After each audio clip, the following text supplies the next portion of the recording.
করিডোরটির আকৃতিগত দিকের পাশাপাশি ভূরাজনৈতিক ও ভূকৌশলগত দিক থেকেও এটি কার্যত একটি চিকেন নেক। কারণ এই অঞ্চলে ভারতের কোনো শক্তিশালী প্রতিদ্বন্দ্বী রাষ্ট্র চাইলেই এই মুরগির ঘাড় মটকে দিতে পারে। অর্থাৎ শিলিগুড়ি করিডোর দখলে নিতে পারলেই মূল ভারতীয় ভূখণ্ড থেকে উত্তর পূর্ব ভারতকে বিচ্ছিন্ন করে ফেলা সম্ভব। ভারত দক্ষিণ এশিয়ায় বৃহত্তম রাষ্ট্র হলেও এই শিলিগুড়ি করিডোর ভারতের একটি গুরুত্বপূর্ণ দুর্বলতা। ভারতের 28টি প্রদেশের মধ্যে 8টি রয়েছে উত্তর পূর্ব ভারতে।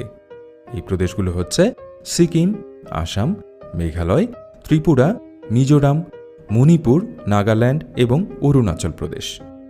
এগুলোর মধ্যে সিকিম বাদে বাকি 7টি প্রদেশকে একত্রে 7 সিস্টার্স নামে ডাকা হয়। আর দেশের বাকি অংশের সাথে এই উত্তর পূর্ব ভারতের সড়ক ও রেল যোগাযোগের জন্য একমাত্র ভরসা চিকেন নেক নামের ওই সংকীর্ণ ভূখণ্ড।